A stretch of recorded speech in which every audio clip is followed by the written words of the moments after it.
While my daughter thought I was sedated and oblivious in that hospital bed, she had no idea I'd caught her selling my heirloom jewelry online. Treasured pieces she'd never inherit now, thanks to the attorney I summoned that very night to rewrite. The will she thought would make her an instant millionaire. Before we jump back in, tell us where you're tuning in from, and if this story touches you, make sure you're subscribed, because tomorrow I've saved something extra special for you. Are you comfortable, Mom? Do you need anything else? My daughter Vanessa asked, adjusting my pillows with practiced efficiency. Her perfect manicure flashed under the harsh fluorescent lighting as she smoothed my blanket, her expression a careful mask of concern. At 73, I'd grown skilled at reading the subtle nuances of my only child's face. Today, beneath her polished exterior, I detected an unfamiliar tension in the corners of her eyes, an unusual restlessness in her movements. "I'm fine, dear. Just tired from all these tests," I replied, allowing my eyelids to droop slightly. The heart attack had been minor, a warning rather than a catastrophe, but the battery of tests that followed had genuinely left me exhausted. 3 days in Mercy General Hospital had depleted my energy, but not my mental acuity. Dr. Patel says, "They'll probably release you tomorrow if the final test results look good," Vanessa said, glancing at her watch, a Cartier I'd given her for her 40th birthday. "Richard and I have everything ready at our house. The guest room is all set up for your recovery." My son-in-law Richard was a successful investment banker, and their sprawling colonial home in Westchester County certainly had ample space for a recuperating mother-in-law. Yet something about their insistence on my staying with them rather than returning to my own apartment had grown increasingly forceful after each minor health issue over the past 2 years. "That's thoughtful, but I'd rather recover in my own home," I said, not for the first time. Mrs. Hernandez next door already agreed to check in on me daily.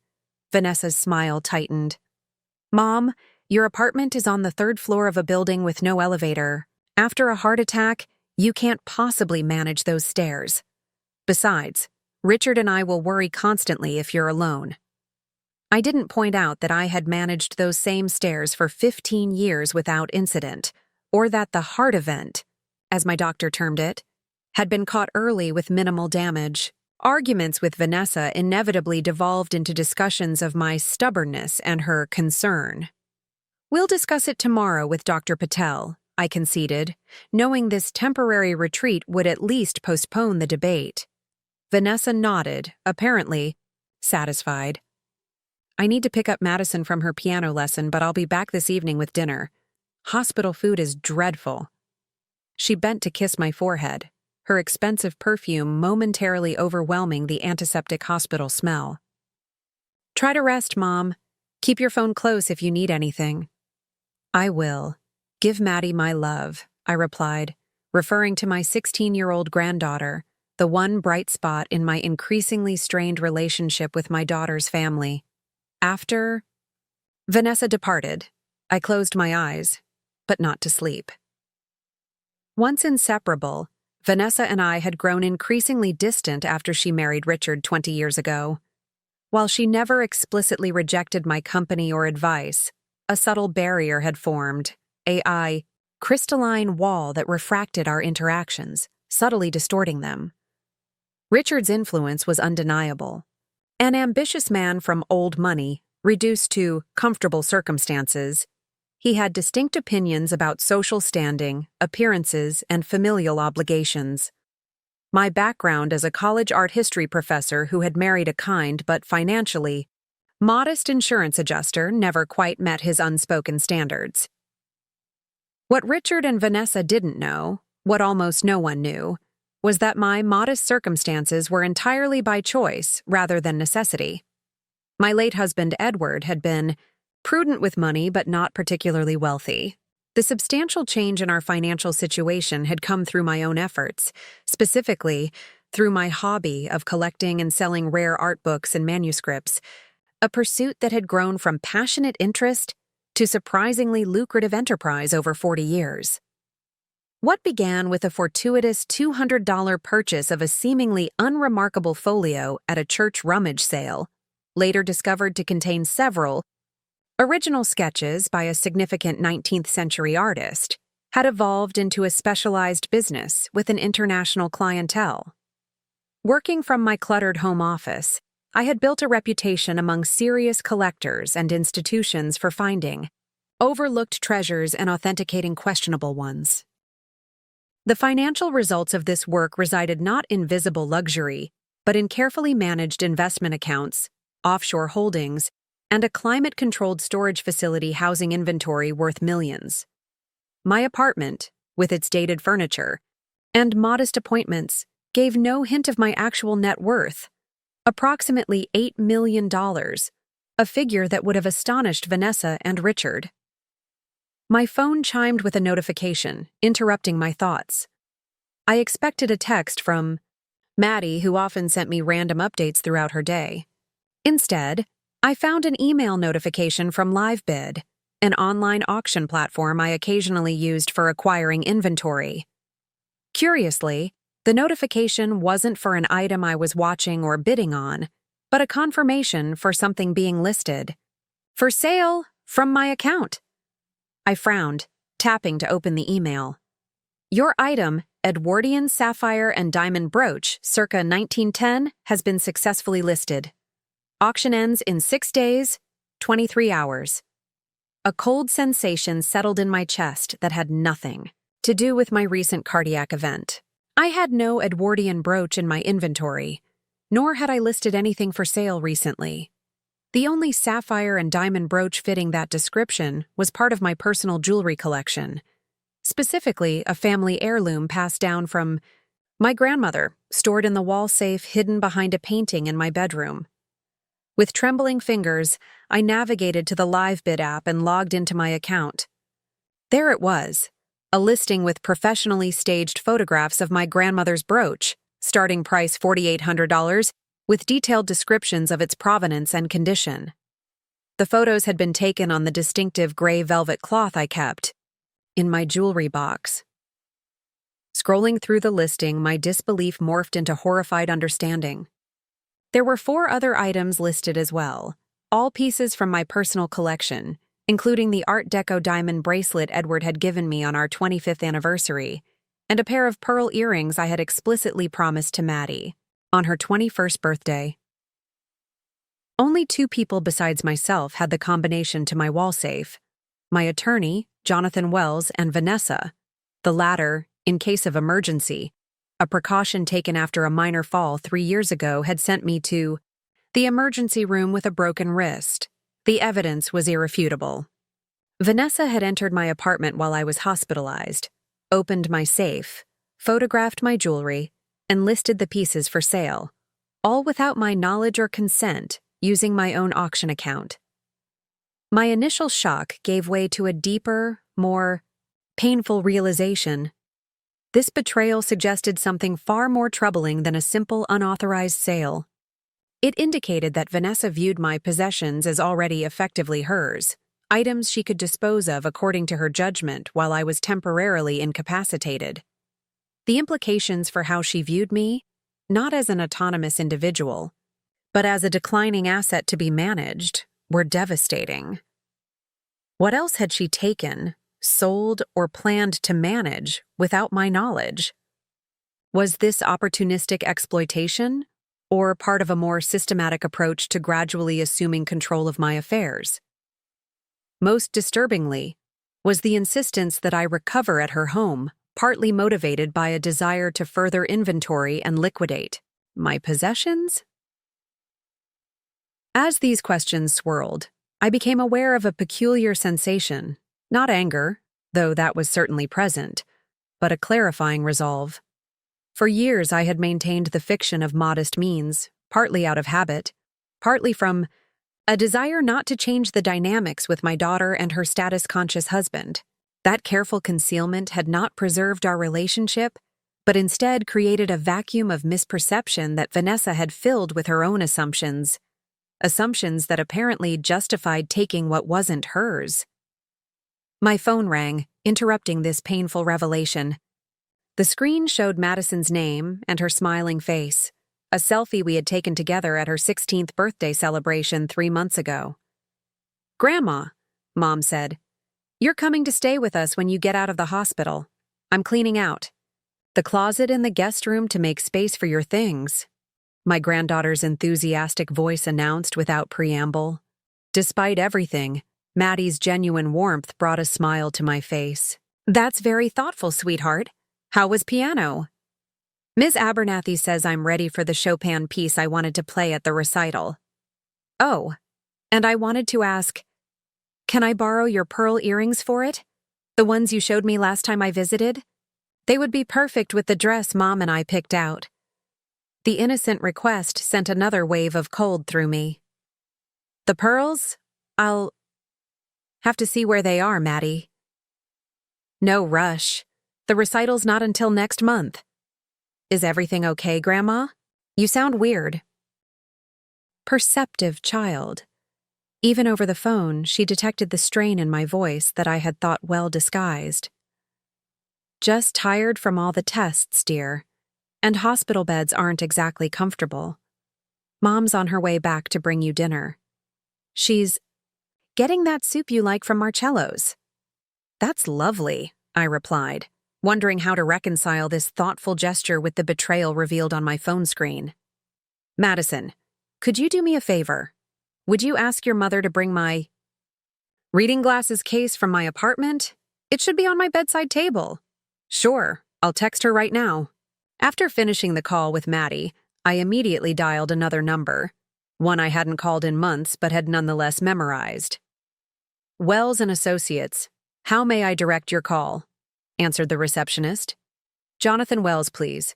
"Tell him it's Margaret Sullivan calling. It's urgent." After a brief hold, Jonathan's familiar voice came on the line. "Margaret, is everything all right? I heard you were in the hospital." "I am, Jonathan, but I'm stable. However, I need to see you immediately about a change to my will and other legal matters. How quickly can you come to Mercy General?" His response was immediate and without question, the response of a professional who had managed my legal affairs for 25 years. "I can be there in 40 minutes. Room number?" Heard 12. "And Jonathan? Bring whatever paperwork you need for a complete revision of my estate plan. Everything is changing." After ending the call, I returned to the Live Bid app and methodically took screenshots of all the unauthorized listings, emailing them to myself and to Jonathan. Then I used the account administrator functions to cancel the auctions and locks the account. By the time Vanessa returned with her promised soup from Marcello's, I had composed myself and developed at least the outline of a plan. Years of negotiating with demanding clients and institutions had taught me to maintain a calm exterior, regardless of inner turmoil. "They had the wild mushroom soup you love," she announced, arranging the container and plastic utensils on my adjustable tray. "And sourdough bread, real food instead of whatever unidentifiable substance they served for lunch." "You forgot my reading glasses," I observed mildly. Vanessa paused, her brow furrowing. "Did you ask me to bring those? I don't remember." "I asked Madison to text you. No matter. I won't need them tonight."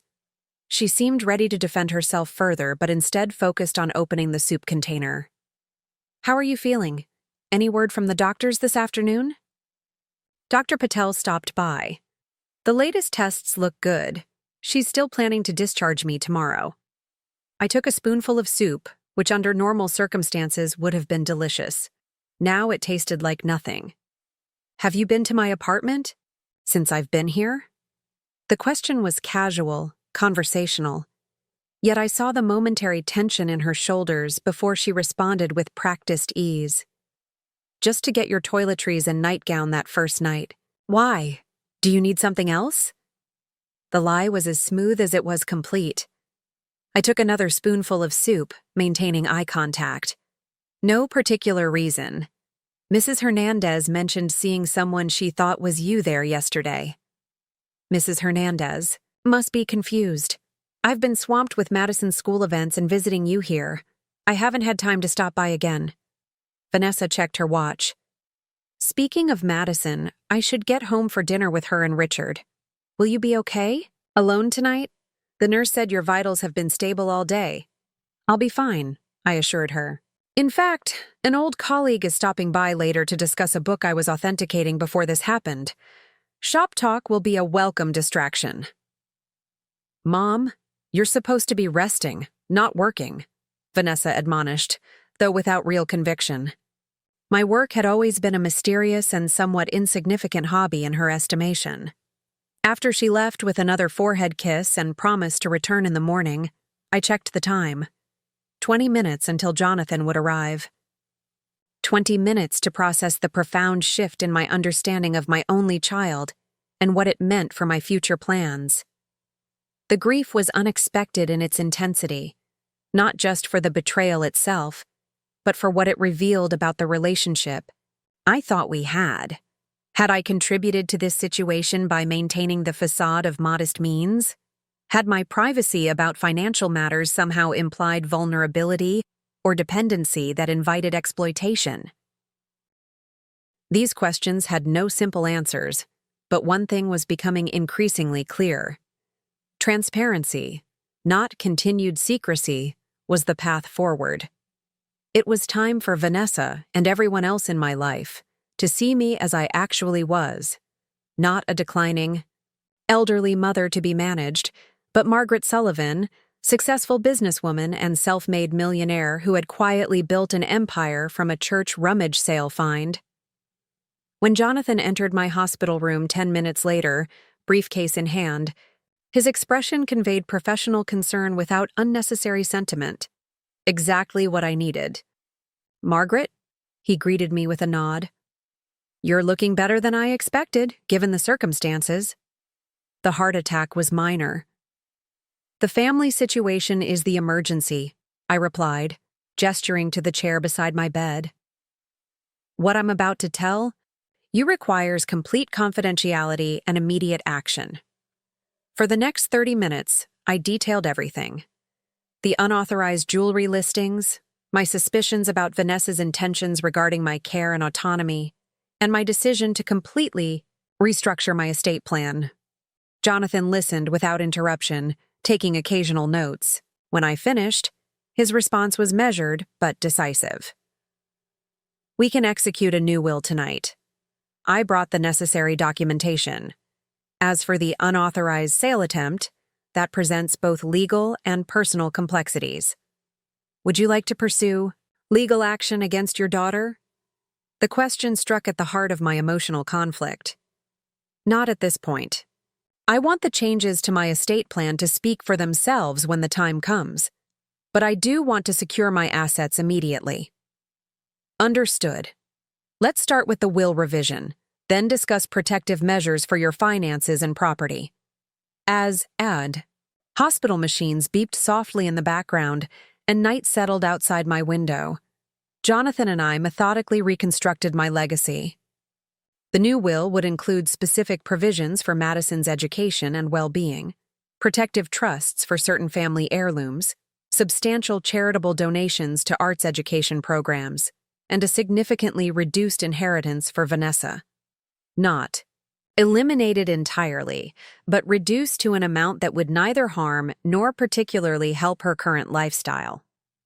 Most importantly, the revised estate plan would immediately transfer my most significant assets into irrevocable trusts beyond anyone's reach or influence, with Jonathan as trustee until Madison reached 25. There's one more thing, I said as we neared completion of the paperwork. Tomorrow, when I'm discharged, I won't be going to Vanessa's house as she expects. I've decided it's time to live more authentically, in a place that reflects my actual circumstances and needs. Jonathan raised an eyebrow. Do you have somewhere specific in mind? Yes, I replied, allowing myself the first genuine smile of the day. I own a penthouse apartment overlooking Central Park that I purchased as an investment property 5 years ago. It's been leased to a European diplomat who recently relocated. The timing seems appropriate for me to finally occupy it myself. His expression reflected momentary surprise followed by understanding. After 25 years managing my legal Affairs? Jonathan was one of the few people who comprehended the full extent of my carefully accumulated wealth. "I'll make arrangements for necessary care services there," he confirmed. "Is there anything else you need tonight?" I looked at the stack of signed documents that represented the most significant change in my estate planning since Edward's death. 12 years ago. "Yes. I'd like you to be present tomorrow when I inform Vanessa about the unauthorized auction listings and my change of plans. 9 o'clock when she comes to take me to her home." Jonathan nodded, understanding the implicit request for both legal and moral support. "I'll be here." After he departed with the executed documents, I settled back against my pillows, feeling a complex mixture of grief, resolution, and an unexpected sense of liberation. The secret of my financial success, maintained for so long out of habit, and perhaps misguided protection of family dynamics, had become a liability rather than an asset. Its concealment had enabled assumptions and actions that threatened my autonomy and betrayed my trust. Tomorrow would bring confrontation, disappointment, and likely anger, but it would also bring truth about my financial status, my capabilities, and my expectations for how I would be treated in my remaining years. As I finally allowed myself to drift toward sleep, I realized that Vanessa's betrayal, painful as it was, had forced a necessary reckoning. The hidden fortune would remain hidden no longer. And perhaps eventually, this painful revelation would create space for a more authentic relationship, one based on who I actually was rather than who she had assumed me to be.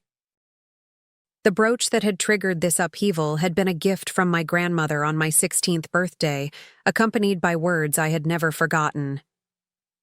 "Value isn't always visible to the untrained eye, Margaret. True worth often lies beneath the surface, waiting for someone with patience to discover it." How fitting that this family heirloom, nearly sold without my consent, would be the catalyst for revealing my own hidden value, not just the financial worth I had accumulated, but the competence, vision, and determination that had created it, in the first place. I awakened to the gentle sounds of the morning shift change, nurses exchanging information in hushed tones, the squeaking wheels of medication carts rolling past my door. The hospital was stirring to life, just as I was preparing for a confrontation that would forever alter the dynamics of my family. My sleep had been surprisingly sound, perhaps because I had made a clear decision after years of maintaining an increasingly problematic facade. There's a particular type of peace that comes with choosing authenticity, even when that choice guarantees immediate conflict. Dr. Patel arrived early for her final examination before discharge, her efficient manner tempered by genuine warmth. "Your tests look excellent, Mrs. Sullivan. The episode was minor, and you've responded well to the medication. With proper follow-up and some lifestyle adjustments, there's no reason you shouldn't make a full recovery." "Thank you, doctor. I have every intention of taking care of myself going forward," I replied, thinking of my hidden penthouse with its spacious rooms, modern elevator, and doorman who could assist with packages and groceries. A far cry from the third-floor walk-up Vanessa believed was my only housing option. "I understand your daughter will be taking you home for your recovery," Dr. Patel continued, making notes in my chart.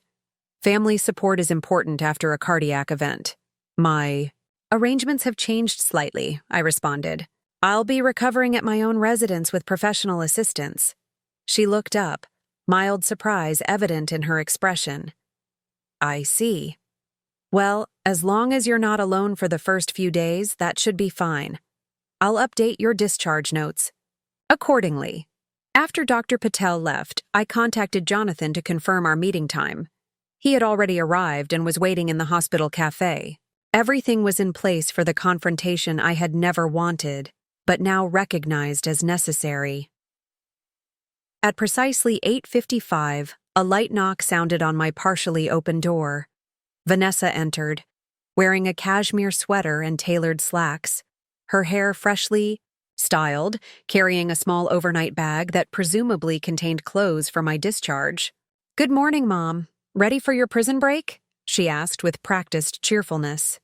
I've got some of your clothes, and Richard has already cleared space in his home office for your physical therapy equipment. Her assumption that all decisions had been finalized, that I would simply follow the plan she and Richard had constructed, crystallized my resolve. This pattern of benevolent control, disguised as care, had dominated our relationship for too long. Vanessa, before we proceed with discharge, we need to discuss something important. Could you close the door, please? I'm expecting someone to join us shortly. Her smile faltered slightly. Is everything okay? Did the doctors find something new? My health is fine. This concerns a different matter entirely. As if on cue, another knock sounded. Jonathan entered, briefcase in hand, his tailored suit and calm demeanor exuding quiet authority. Vanessa's confusion was immediately evident. Mom, what's going on? Who is this? Vanessa, this is Jonathan Wells, my attorney. He's been managing my legal affairs for 25 years. Your attorney? Vanessa's gaze darted between us. I didn't know you had an attorney.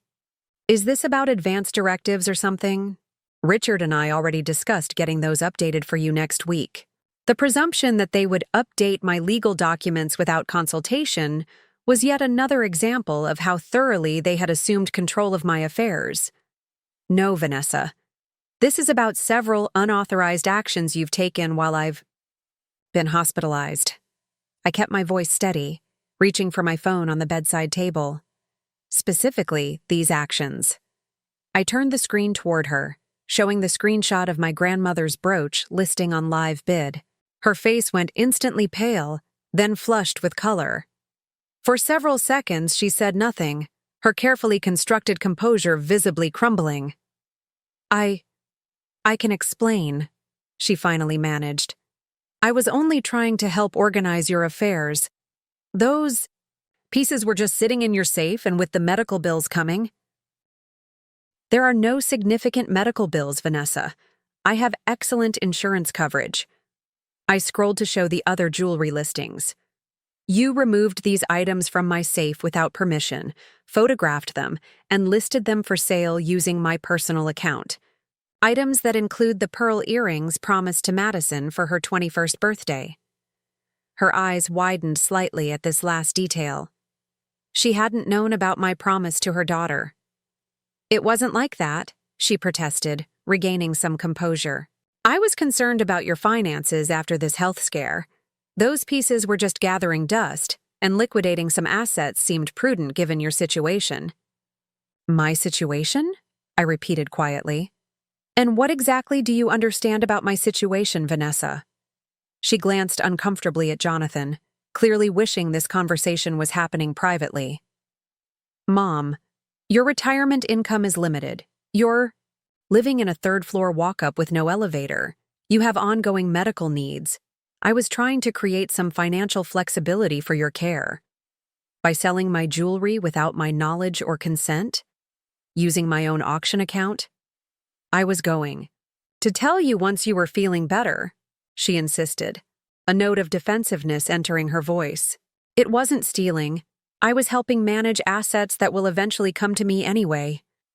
The statement hung in the air between us, breathtaking in its entitlement and the assumptions it revealed. Jonathan remained silent beside me, his presence a steady reminder that this wasn't just an emotional family dispute, but a matter with legal implications. That's where you're mistaken, I said finally. Those assets were never guaranteed to come to you anyway. They are my possessions to use, enjoy, or distribute as I see fit during my lifetime. Vanessa's expression hardened slightly. Mom, I think you're overreacting. I was trying to help, not hurt you. If you'd been more open about your finances over the years, perhaps I wouldn't have had to take initiative during this crisis. Initiative? I repeated, feeling a flash of genuine anger for the first time. Is that what you call entering my home? While I was hospitalized, opening my safe and selling heirlooms without my knowledge? That's not initiative, Vanessa. Under different circumstances, it could be considered theft. Her face paled again. Theft? Mom, that's… Richard would never allow… We were just trying to help you. Jonathan cleared his throat softly. Mrs. Hargrove. He addressed Vanessa formally. Regardless of intentions, accessing a secure location and selling items without the owner's consent is legally problematic. Mrs. Sullivan has opted not to pursue this matter through legal channels at this time. But the behavior remains concerning. Legal channels? Vanessa looked genuinely shocked. Mom, you can't be serious. I'm your daughter, not some criminal.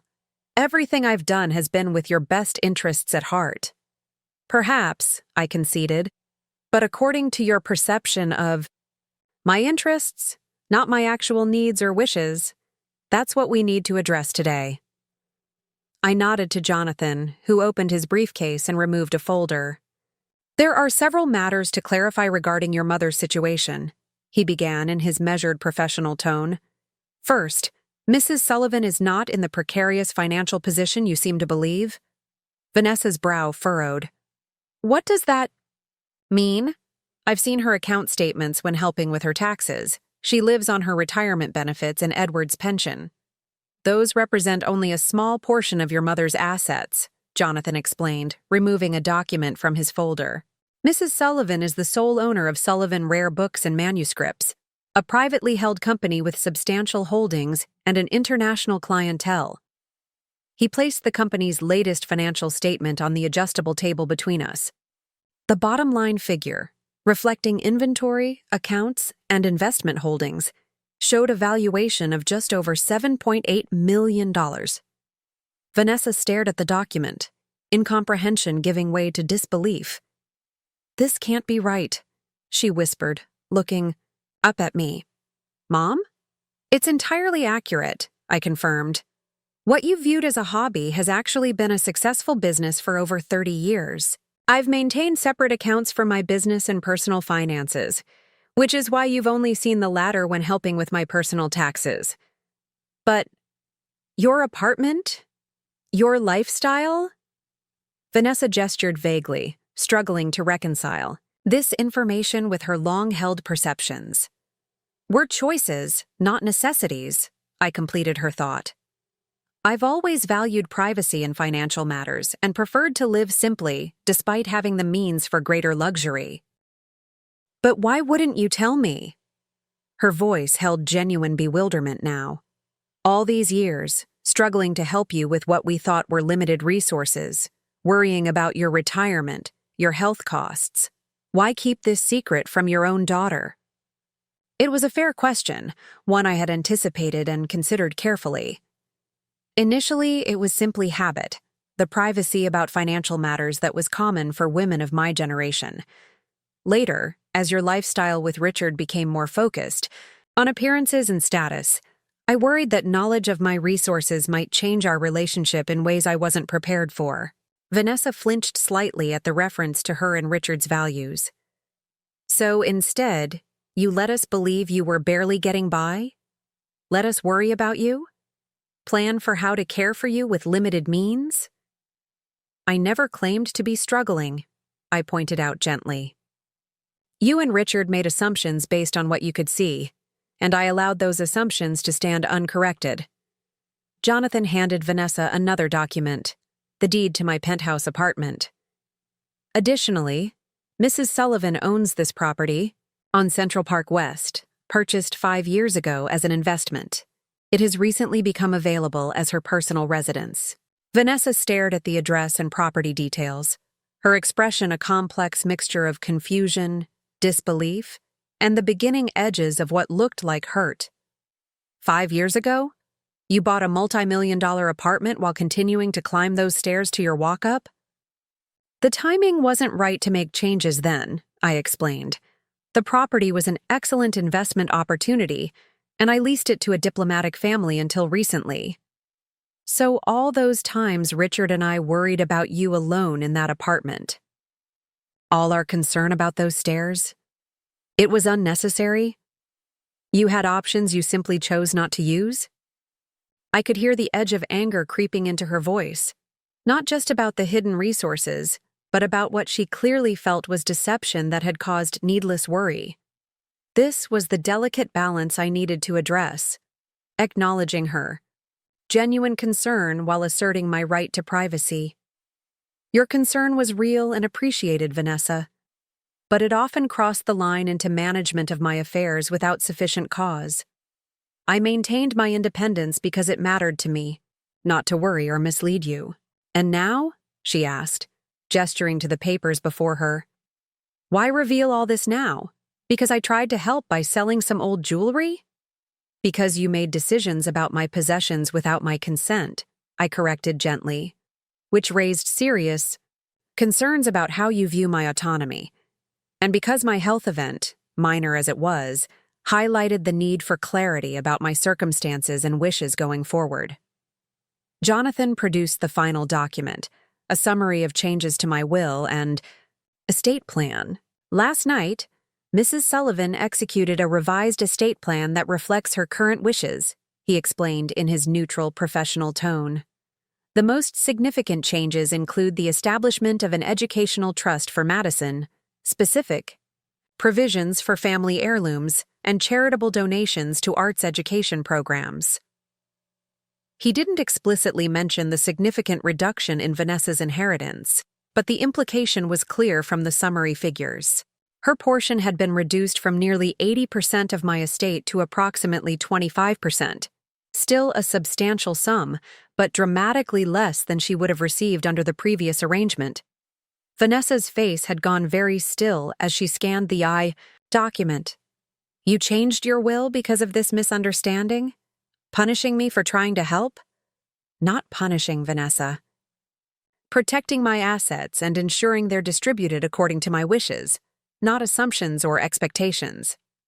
Does Richard know about any of this? About your secret millions and fancy penthouse? Her tone had shifted toward bitter sarcasm, a defense mechanism I recognized from her childhood confrontations when feeling cornered. No one knew except Jonathan and my financial advisors, which was my choice and my right. And what happens now? She asked, setting down the documents with deliberate care. You move into your secret penthouse and what? Cut us out of your life because I made one mistake trying to help you? Of course not, I said firmly. You're my daughter and I love you. Madison is my only grandchild and I treasure her. But our relationship needs to change. It needs to be based on who I actually am, not who you've assumed me to be. And who are you exactly? Because the mother I thought I knew wouldn't have hidden millions of dollars from her only child for decades. The hurt beneath her anger was palpable, and I acknowledged that my choices, however justified, had contributed to this painful moment. I'm the same person I've always been, Vanessa. A woman who built a successful business from nothing, who values independence and privacy, who chooses simplicity despite having means for extravagance. None of that has changed. Only your awareness. Of it? A nurse appeared at the door with discharge paperwork, her cheerful demeanor faltering slightly as she sensed the tension in the room. Mrs. Sullivan, I have your release forms and prescription instructions whenever you're ready. Thank you, I replied. We'll need just a few more minutes to finish our discussion. After the nurse departed, Vanessa gathered her composure, visibly processing the seismic shift in her understanding of her mother and their relationship. So you're not coming home with us, she stated flatly. No, I'll be going to my penthouse. Jonathan has arranged for a home health aide for the first week, and the building has full-time doorman service for any additional assistance I might need. And Madison? Were you planning to tell her about her wealthy grandmother, or will that remain a secret too? The barb was intended to sting, but I accepted it as a natural expression of her hurt. I'd like to tell Madison myself, if you'll allow it. Particularly about the educational trust that will cover her college and graduate education.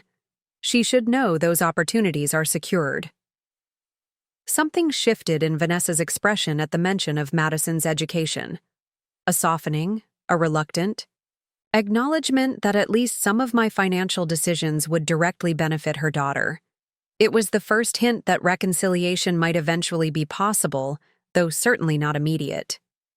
"Fine," she said after a moment. "But I should be present for that conversation, and Richard will need to be told everything too." "Of course," I agreed. "Complete transparency from this point forward." Jonathan, who had remained a silent, supportive presence throughout the confrontation, spoke again. "Mrs. Sullivan's car service will arrive at 11:30 to transport her to her new residence. Perhaps you'd like some time alone before then?" Vanessa nodded stiffly, and Jonathan tactfully stepped out into the hallway, closing the door behind him. For a long moment, my daughter and I simply looked at each other, truly seeing each other, perhaps for the first time in many years. The eye tension remained, but beneath it lay decades of shared history, of love complicated, but not erased by misunderstandings and differences in values. "I don't know how to process all this," Vanessa finally said, her voice quieter. "Finding out my mother has been essentially living a double life for my entire adulthood. It feels... I don't even have words for how it feels." "I understand," I replied gently. "And I'm sorry for the shock and hurt this has caused, but I'm not sorry for the choices that allowed me to build financial security on my own terms." She nodded slowly, though whether in agreement or simply acknowledgement remained unclear. "I need time to think about all this, to talk with Richard, to figure out what it means for everything." "Take all the time you need," I assured her. "I'm not going anywhere." A hint of ironic laughter escaped her. "Except to your secret penthouse on Central Park West, which you and Madison are welcome to visit once I'm settled," I offered. "Perhaps for dinner next week? We have much more to discuss, and I'd like to show Madison my library of first editions. She's always loved books." Vanessa gathered her purse and the overnight bag she had brought, movements that seemed mechanical, as if operating on autopilot while her mind worked through the implications of everything she had learned. "I'll talk to Madison about dinner next week," she said finally. "I can't promise anything else right now." "I understand. And Vanessa?" I waited until she met my eyes. "Despite everything, I am truly grateful for your concern about my well-being. The methods may have been misguided, but I know the care behind them was genuine." She nodded once, a gesture containing both acknowledgement and farewell, then left the room without another word. After she departed, Jonathan returned, his expression questioning. "How are you feeling about the conversation?" "About as well as can be expected," I replied honestly. "It was necessary, if painful, and it's only the beginning of a long adjustment for all of us. Your car service is confirmed, and the home health aide will meet you at the penthouse. The property management company has prepared everything according to your instructions." He paused, considering his next words carefully. "Have you given any thought to how you'll approach reintegration with the rare book community now that your personal and professional identities will no longer be separated?" It was an excellent question, one that highlighted another dimension of the changes my decision would bring. For years I had been Margaret Sullivan, respected rare book dealer to my professional contacts, while remaining the modest retiree to my family. Those worlds would now inevitably intersect. "I think it's time to host a small gathering at my new home," I decided. Nothing ostentatious, but an opportunity to bring together my professional colleagues and my family in the same space for the first time. Jonathan nodded approvingly. "A positive step toward integration of your complete identity." The remainder of the morning passed in a blur of discharge procedures, medication instructions, and final preparations. By 11:30, I was seated in a comfortable town car heading toward my penthouse, a property I had visited only occasionally during the European diplomat's tenancy, and never with the awareness that it would someday become my home. As we turned onto Central Park West, I felt a complex mixture of emotions: grief for the painful confrontation with Vanessa, concern about the uncertain path to reconciliation ahead, but also a distinct sense of rightness about finally aligning my external circumstances with my actual resources and identity. The doorman greeted me by name as the driver helped me from the car. "Welcome home, Mrs. Sullivan. Everything has been prepared for your arrival." Home. The word resonated differently now, carrying both loss and possibility. The elegant lobby with its marble floors and tasteful art was a world away from my walk-up apartment, yet it represented not just material upgrade, but philosophical alignment, a space that acknowledged rather than concealed my accomplishments and resources. The private elevator opened directly into the penthouse foyer, where Jennifer Collins, the home health aide Jonathan had arranged, waited to welcome me. She was perhaps 40, with a kind face and confident manner that immediately put me at ease. "Mrs. Sullivan, I'm Jennifer. I'll be helping you get settled and monitoring your recovery for the next week. The kitchen has been stocked according to your heart-healthy dietary requirements, and I've arranged your medications in the master bathroom." "Thank you, Jennifer. I appreciate your thoroughness." As she gave me a brief tour of the space, I viewed it with new eyes, not as an investment property, but as my home. The spacious living room with floor-to-ceiling windows overlooking Central Park. The chef's kitchen I had renovated 2 years ago for the diplomatic tenants. The master suite with its marble bathroom and walk-in closet larger than my entire former bedroom. Most significantly, the library, a room I had specifically designed when purchasing the property, with custom shelving, climate control for rare volumes, and a partner's desk centered before the windows. This space, more than any other, represented the integration of my personal and professional identities.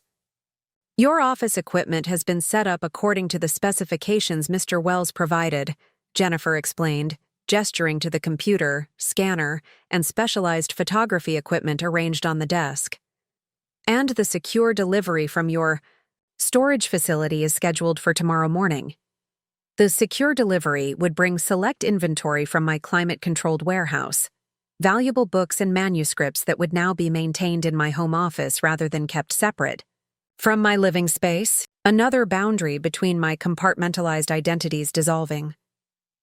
After settling into an armchair in the living room to rest, I found myself reflecting on Vanessa's hurt and anger.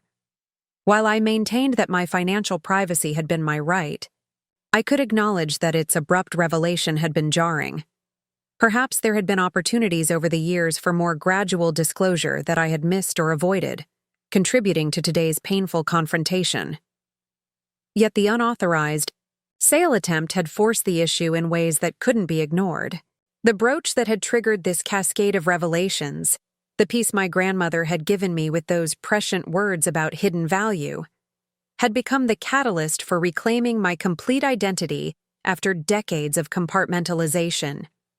My phone chimed with a text message from Madison. "Mom told me some of what happened. Are you really okay? Can I come see your new place soon?" Her concern, uncomplicated by her mother's wounded pride or her father's status anxiety, offered hope that at least one relationship might transition smoothly into this new reality. I responded, "I'm fine, sweetheart. Getting settled in my new home. Would love to have you visit this weekend if your parents approve. I have something important to discuss with you about your future." Her reply came almost immediately. "They're arguing in the kitchen about everything. Dad keeps saying $1 million apartment really loud. I'll ask about visiting when they calm down. Love you." The image of Richard processing this dramatics revision to his understanding of his mother-in-law's status brought a wry smile to my face. His carefully maintained position as the family's financial authority had just been significantly undermined. My smile faded as I considered the difficult path ahead. Today's revelations had been necessary but traumatic for my daughter. Rebuilding. Trust and establishing a new foundation for our relationship would take time and patience from both of us. Jennifer appeared with my afternoon medication and a light lunch. "You should rest after eating, Mrs. Sullivan. Doctor's orders." I nodded agreement, suddenly feeling the emotional and physical toll of the morning's confrontation. I think you're right. It's been quite a day already. As I drifted toward sleep, in the unfamiliar but comfortable bedroom, I thought again of my grandmother's words about hidden value and the trained eye needed to recognize it.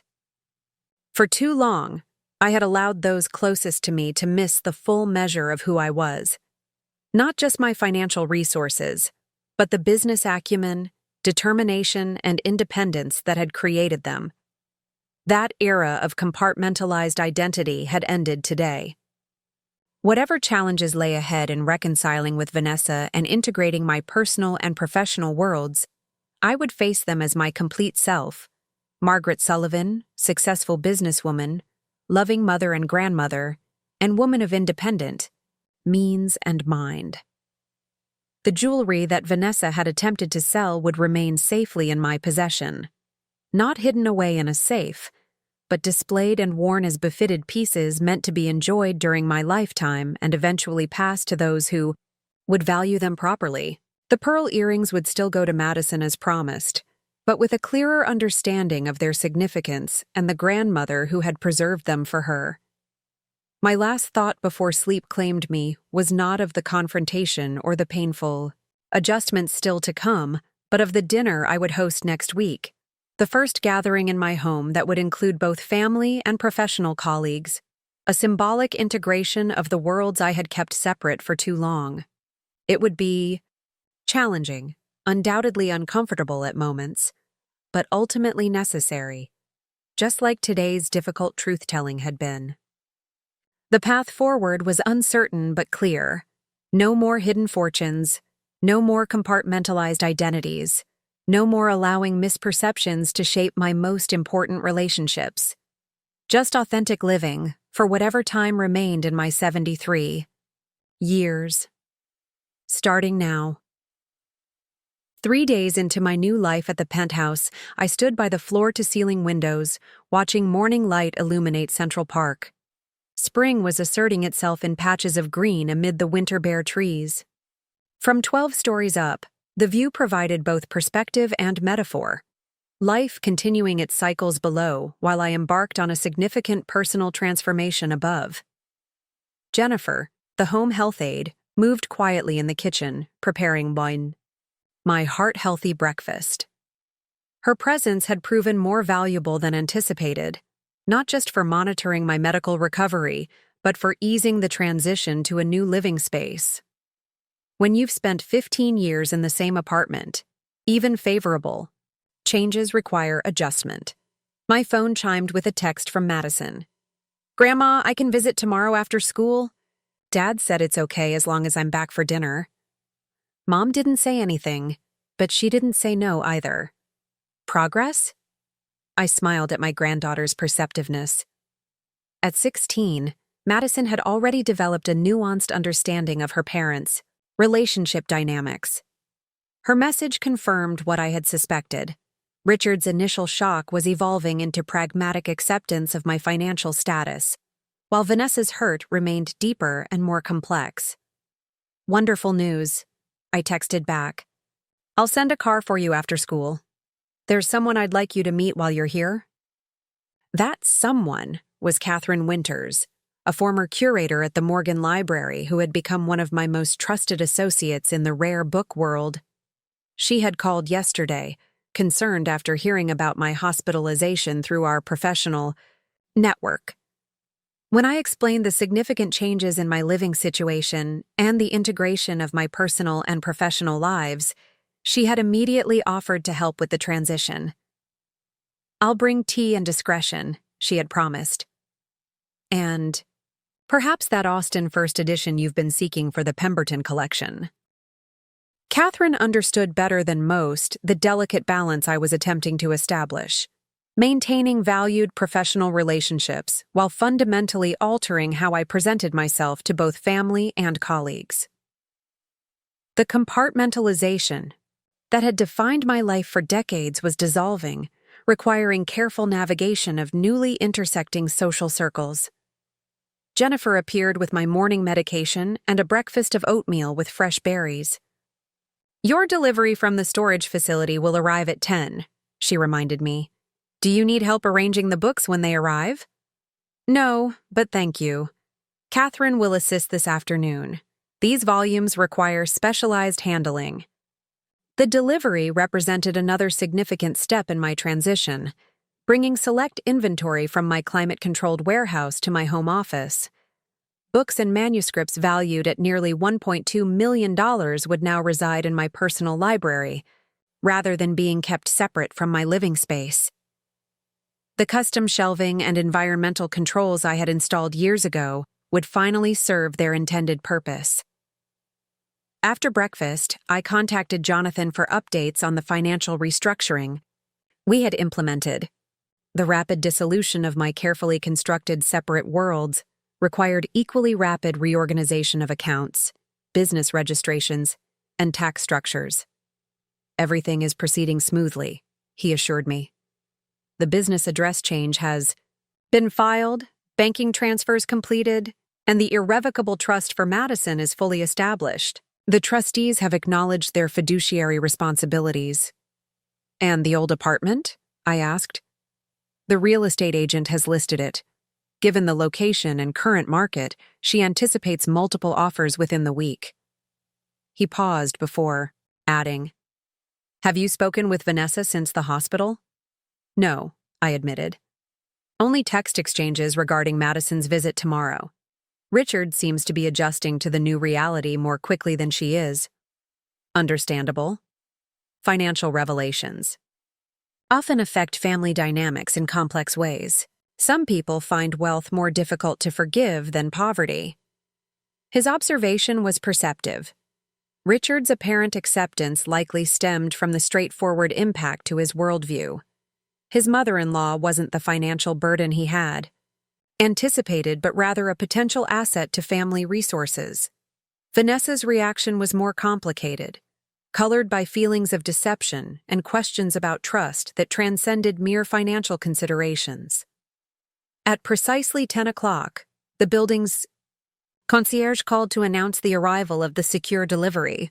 2 uniformed specialists from Heritage Art Services arrived minutes later, wheeling in climate-controlled crates containing the most valuable portions of my inventory.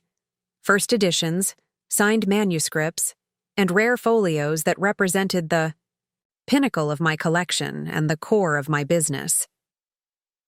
As they carefully transferred the crates to my library under my supervision, I was struck by the symbolism of the moment. These treasures, acquired through decades of expertise, negotiation, and shrewd investment, were physical manifestations of the professional identity I had kept separate from my family life. Now they would occupy the heart of my home, visible to anyone I welcomed into my personal space. After the delivery team departed, I spent an hour organizing my new home office. The partner's desk, a 19th century piece I had purchased at auction 15 years earlier, now sat before the windows overlooking the park. My specialized equipment for examining and authenticating documents was arranged precisely as it had been in my warehouse workspace. The wall safe, concealed behind a sliding panel that appeared to be part of the shelving, would house the most valuable items when not being actively examined or prepared for sale. The space felt right, an integration of the personal and professional that I had denied myself for too long. At noon, the concierge called again. Mrs. Sullivan, there's a Ms. Hargrove here to see you. She doesn't have an appointment. Vanessa, here unannounced.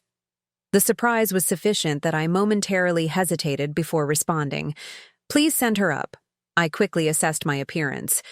In the entryway mirror, casual but presentable in tailored slacks and a cashmere sweater, my silver hair arranged in its usual simple style. Not the image of an invalid requiring supervision, but of a capable woman comfortable in her surroundings. When the elevator doors opened directly into my foyer, Vanessa stood framed within them, her expression a complex mixture of determination and uncertainty. She was dressed for work in a tailored suit, her designer handbag clutched perhaps more tightly than necessary. "This is unexpected," I said, keeping my tone neutral. "Come in." She stepped into the penthouse, her gaze sweeping the spacious living area with its elegant furnishings and museum-quality art. The Persian carpet alone had cost more than an entire year's worth of the retirement income she had believed sustained me. "So this is where you've been hiding," she said, her attempt at casual conversation undermined by the slight edge in her voice. "I haven't been hiding, Vanessa. I've been settling in." I gestured toward the living room. "Would you like some tea?" "No. Thank you. This isn't a social call." She remained standing, maintaining physical distance that mirrored the emotional gap between us. "Madison told me she's visiting tomorrow. I wanted to see this place first, to make sure it's appropriate." The implication stung, but I recognized it as a defensive mechanism rather than genuine concern. "As you can see, it's perfectly suitable. There's an elevator, security, and all the safety features a recovering cardiac patient might need." She nodded stiffly, her gaze continuing to assess the surroundings. When she spotted the hallway leading to my library, with its partially open door revealing glimpses of floor-to-ceiling bookshelves and specialized equipment, her expression shifted subtly. "Is that where you do your work?" The hesitation before the final word revealed lingering difficulty reconciling her image of her retired professor mother with the successful businesswoman reality. "Yes. Would you like to see it?" Without waiting for a response, I led the way to my library. The space was still in transition, with some crates not yet unpacked, but the essential elements were in place. The partner's desk, the examination equipment, with its specialized lighting and magnifiers, and most significantly, the volumes already arranged on the shelves. First editions of 19th century literature, illuminated manuscripts, signed letters from historical figures, items whose value would be immediately apparent even to someone unfamiliar with the rare book market. Vanessa remained in the doorway, observing without entering the space. "All this time," she said quietly, "when I thought you were just cataloging library books or helping with university archives as a hobby, you were running $1 million business from a warehouse somewhere?" Not somewhere. On West 27th Street. And yes, though the business evolved gradually over many years. She turned to face me directly. "Why, Mom? Why all the secrecy? Why let us believe you were just getting by on retirement and Dad's pension when you were this?" She gestured to encompass not just the library, but the entire penthouse and what it represented. It was the question at the heart of her hurt, not just what I had done, but why I had done it. I had prepared for this conversation, knowing it was inevitable. Yet the actual moment of truth-telling felt more significant than anticipated. "Please, let's sit down." I led her back to the living room, where we took positions on opposite ends of the sofa, close enough for real conversation, but with space that acknowledged the emotional distance between us. "I began collecting and selling rare books while your father was still alive," I explained. "Initially, it truly was just a hobby that occasionally generated extra income. After that first significant find, the folio with undiscovered sketches, I reinvested the profits rather than changing our lifestyle. But after Dad died, when you sold the house and moved into that walk-up, you clearly could have afforded better." By then, the business had grown substantially, but so had my habit of separating my professional activities from my personal life. The apartment was comfortable and met my needs. More importantly, it maintained consistency in how you and others perceived me. "You mean it maintained the lie?" Vanessa countered, a flash of the anger she had displayed at the hospital resurfacing. "Not a lie, Vanessa. An omission. I never claimed financial hardship or asked for assistance I didn't need. But you let us worry. You let Richard and me spend hours discussing how to help you manage those stairs as you got older. You let us believe." She paused, composing herself. "You let us believe we needed to take care of you, when all along you were more than capable of taking care of yourself." The hurt behind her words was palpable, not just about the financial deception, but about the implied rejection of their concern and care. This was territory I hadn't fully anticipated, requiring careful navigation. "Your concern was genuine," and meant a great deal to me, I said gently. But it often came packaged with assumptions about my capabilities that weren't accurate, even beyond the financial aspects. The older I got, the more I sensed that you and Richard viewed me primarily as a responsibility rather than as an autonomous person with my own life and identity. That's not fair, she protested. We were trying to help. I know, but help can sometimes undermine independence when it's based on misperceptions. I leaned forward slightly, trying to bridge the physical and emotional gap between us. Vanessa, think about it from my perspective. Each year, the conversations about my living situation, my activities, my choices became increasingly centered on what you and Richard thought was best for me, rather than what I wanted for myself. She was silent for a moment, perhaps actually considering this perspective for the first time. And the jewelry? Was finding me selling it online really the reason you revealed everything, or was that just a convenient excuse? The question surprised me with its perceptiveness. It was a catalyst, certainly. A moment that crystallized concerns I'd been considering for some time. Finding you making unilateral decisions about my possessions while I was hospitalized forced me to recognize how unhealthy our dynamic had become. I wasn't stealing from you, Vanessa insisted, though with less conviction than at the hospital. I genuinely thought it would help with what I believed were your financial needs. I understand that, I acknowledged. But the action itself, entering my home, opening my safe, using my account without permission, revealed assumptions about my autonomy that were troubling regardless of intention. Jennifer appeared briefly in the doorway, discreetly checking if we needed anything before retreating when I shook my head slightly. Vanessa watched this interaction with a complex expression. So now you have a professional health aide instead of family helping you, she observed, a note of hurt evident beneath the attempted neutrality. For 1 week during initial recovery, yes. It seemed the most appropriate arrangement during this transition period. Vanessa nodded slowly, then gestured toward the library. And your business? Will you continue running it from here now? Yes, though with some modifications. Catherine Winters, a colleague you'll meet if you're here when she arrives this afternoon, will handle some of the traveling and acquisition aspects that I've been gradually reducing in recent years. The mention of Catherine seemed to trigger a realization in Vanessa. So there are people who knew, friends, colleagues who were aware of your other life, while your own daughter remained in the dark? The hurt in her voice was unmistakable, touching on what was perhaps the most painful aspect of my compartmentalization, the implication that I had trusted business associates more than my own child. Catherine and a few others knew about my business activities, yes, but none of them knew about my careful separation of personal and professional identities. No one had a complete picture of my life except my attorney and financial advisors, whose professional confidentiality was essential. Whether this distinction offered any comfort remained unclear from Vanessa's expression. She rose abruptly and walked to the windows, staring out at the park below. When she spoke again, her voice held a different quality, less accusatory, more reflective. I keep thinking about all those times I tried to help you with budgeting, or when Richard and I discussed whether we should contribute to your expenses without hurting your pride.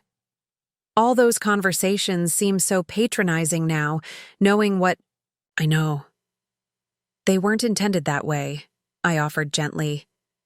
You were working with the information you had. Information you deliberately withheld. She turned to face me. That's what I'm struggling with, Mom. Not that you're wealthy or successful. Those things are wonderful. It's that you chose to hide them from me, your only child, for decades. What does that say about our relationship? About how much you trusted or valued me? It was a fair question, one that cut to the heart of the matter more precisely than arguments about financial management or autonomy. My compartmentalization had indeed reflected choices about trust and intimacy with my daughter, choices I needed to examine honestly if we were to move forward. It says that I allowed early patterns to calcify into permanent boundaries, I admitted. When you were young, your father and I maintained separate spheres in traditional ways. He had his career, I had my academic work, and then my growing book business. You were part of our shared family life, but my professional identity developed, in spaces separate from our home. I'm not a child anymore, Mom. I haven't been for a very long time. No, you haven't. And as you built your adult life with Richard, I observed values and priorities emerging that seemed increasingly distant from my own. Your focus on appearances, status, the right neighborhoods and schools.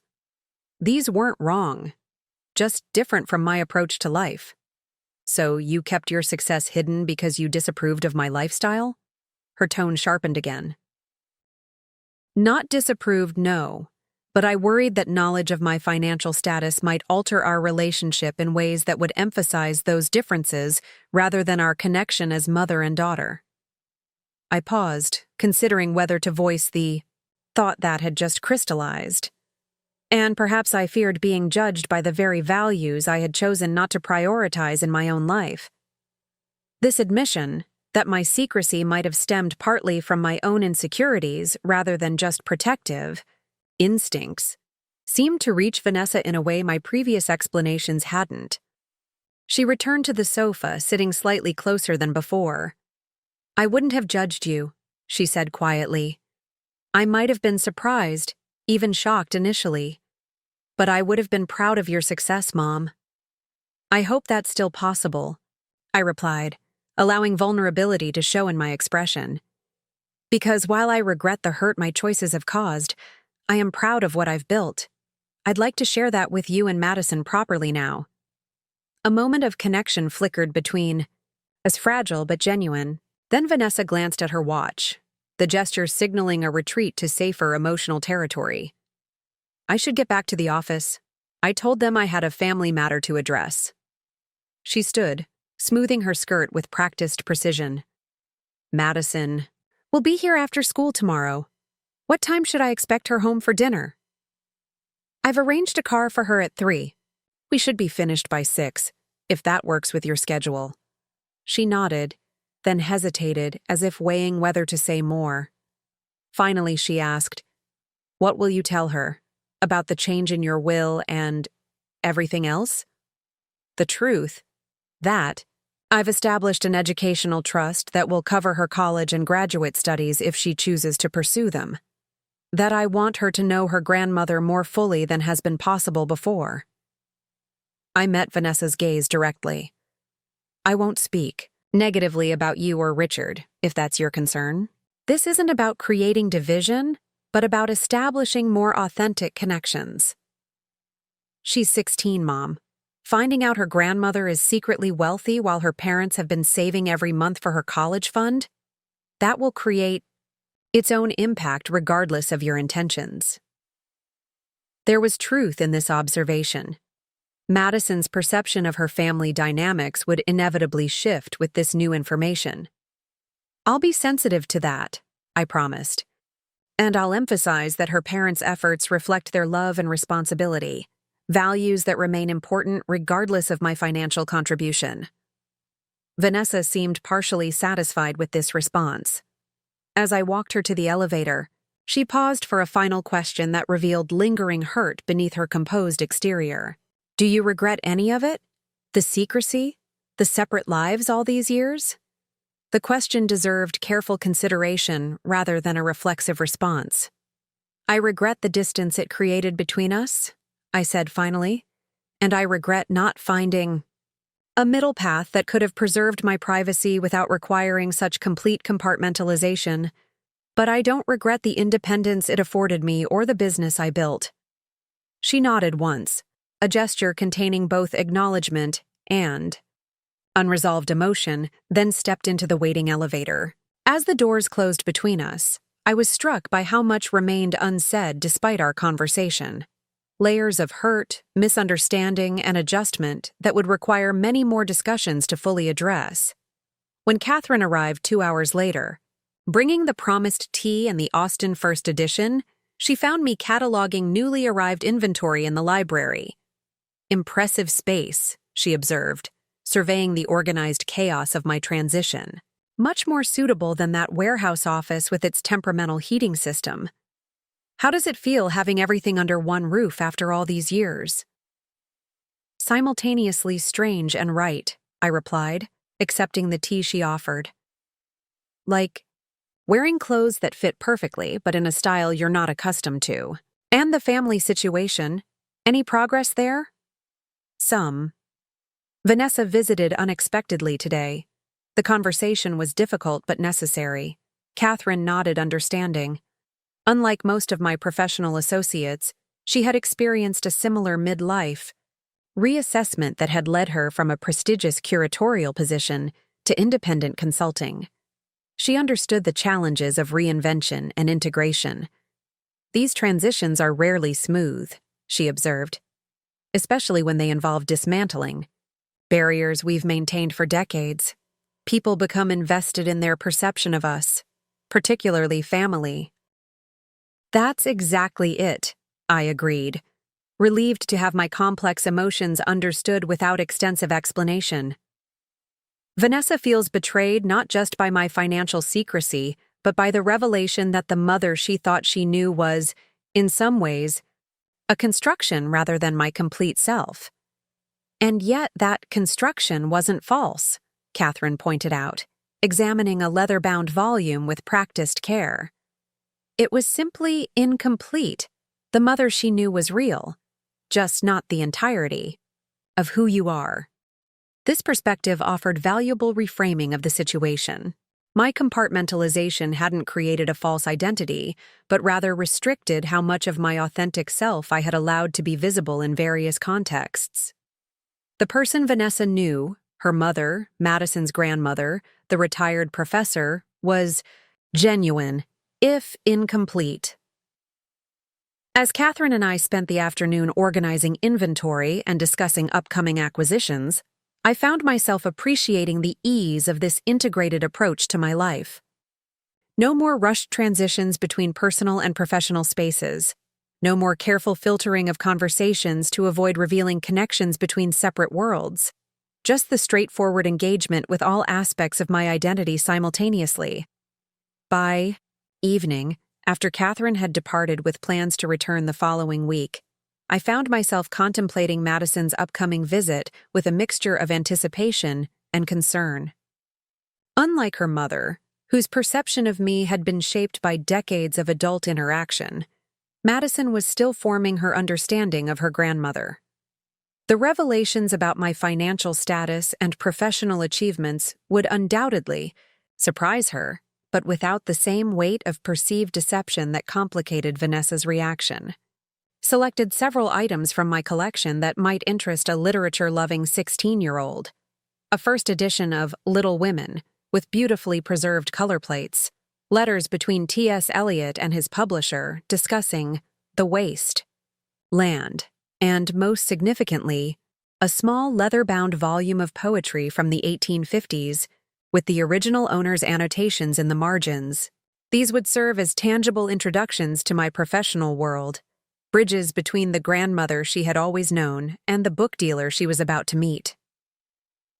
The following afternoon, Madison arrived precisely at 3, her school uniform, slightly rumpled, her backpack slung casually over one shoulder.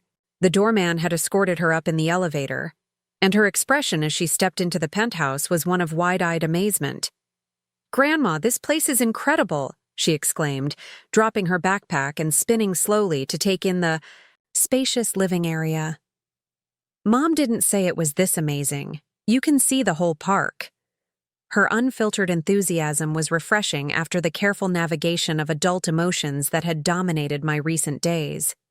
I hugged her warmly, noting that she had grown another inch since Christmas, almost my height now, though still carrying the slightly awkward energy of adolescence.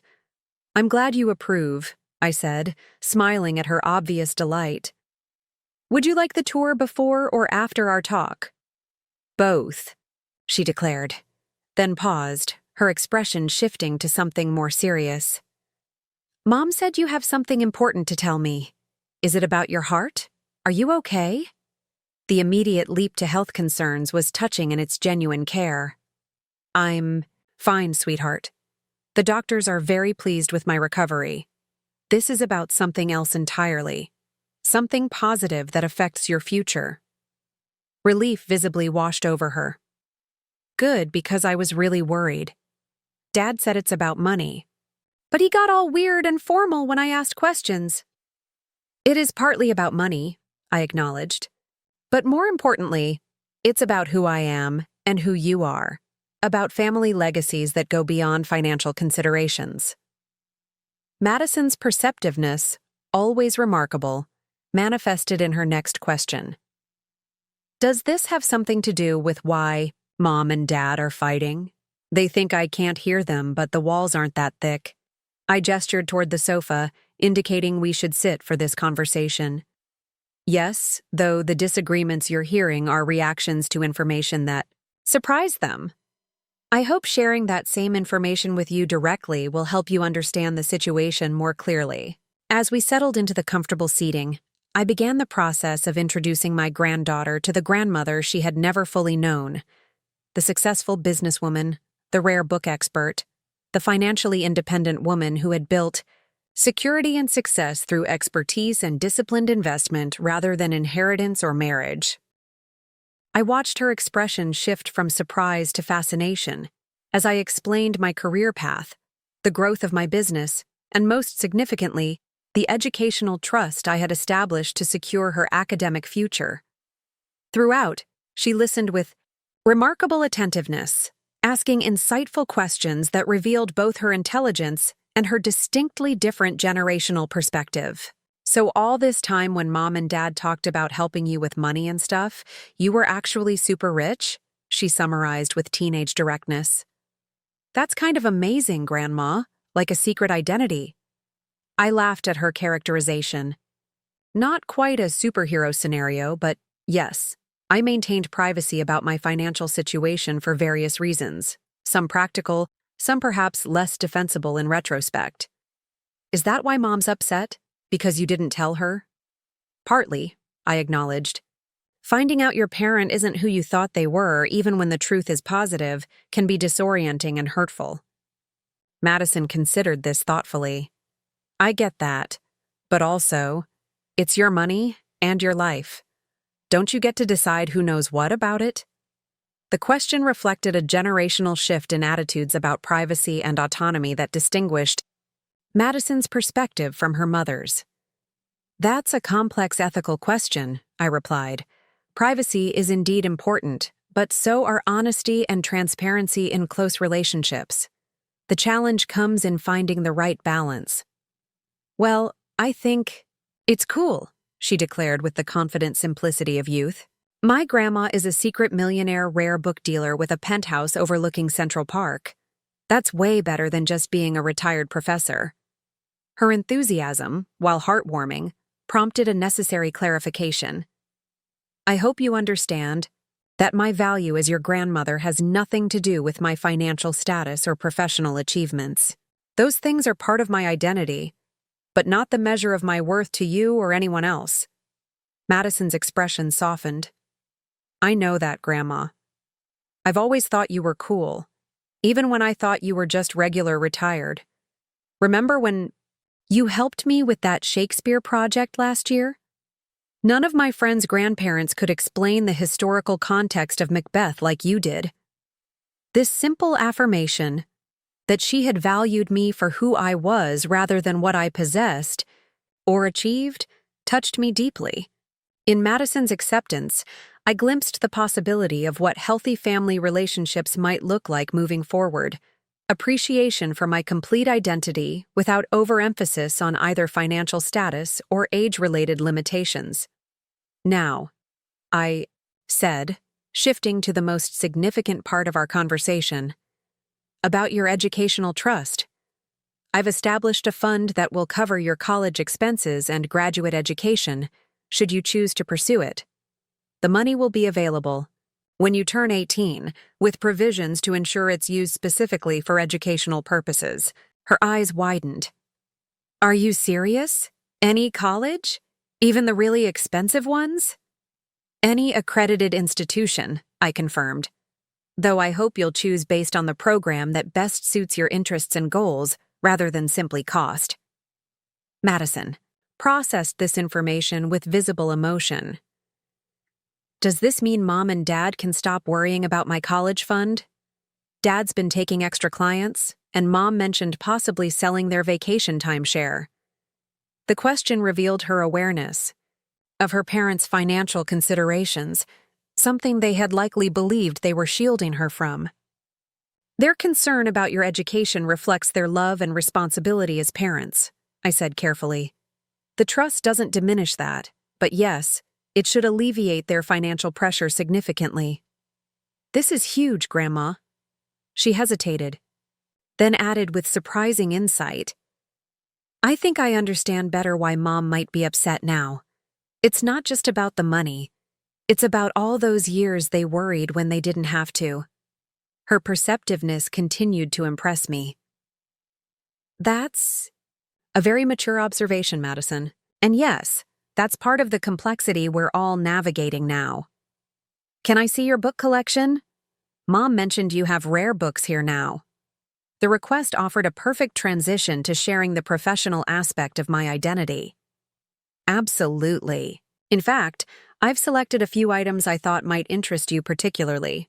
As I led her to the library, Madison's excited reaction to the specialized equipment and valuable volumes affirmed that at least one family relationship was evolving positively through these revelations. Her genuine interest in my profession, unburdened by the complicated history that affected Vanessa's perspective, offered hope that authenticity might ultimately strengthen rather than damage my most important connections. We spent the next 2 hours examining selected treasures from my collection, with Madison showing particular fascination for the annotated poetry volume. By the time her car arrived to take her home for dinner, we had established a new dimension to our relationship, one in which my professional identity and expertise were visible and valued parts of how she understood her grandmother. "Can I come back next weekend?" she asked as she gathered her belongings.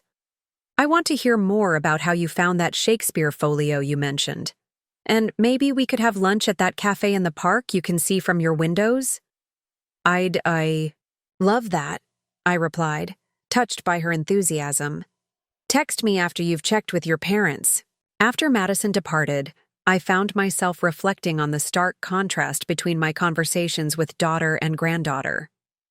Where Vanessa saw deception and betrayal in my compartmentalized life, Madison saw fascinating complexity and even admirable independence. The difference wasn't simply generational, but rooted in their distinct relationships with me. One built over decades with established patterns and expectations, the other still evolving and adaptable. As I prepared for a quiet evening, my phone chimed with a text message.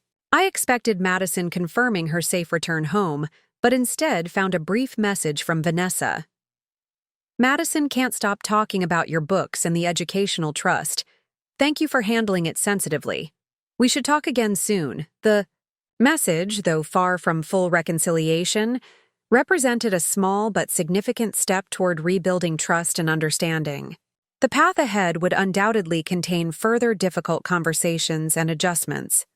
But for the first time since the hospital confrontation, I felt genuinely hopeful about the possibility of a relationship with my daughter, based on my complete, authentic identity rather than carefully maintained perceptions.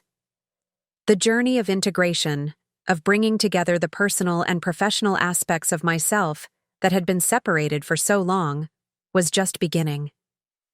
There would be challenges ahead, uncomfortable moments of revelation and adjustment, perhaps even additional conflict, but the alternative, continuing to live a compartmentalized existence that required constant vigilance and self-editing, was no longer viable or desirable. As night fell over Central Park, visible through the windows that had once represented an investment property and now framed my home view, I found myself returning to my grandmother's words about value not always being visible to the untrained eye. The worth of authenticity, of being fully known and seen by those you love, was proving to be the most significant asset I'd accumulated in all my 73 years. The jewelry that had triggered this cascade of revelations would remain safely in my possession now, but no longer hidden away. Tomorrow, I would select pieces to display in my bedroom, tangible reminders of the cost of secrecy and the value of transparency.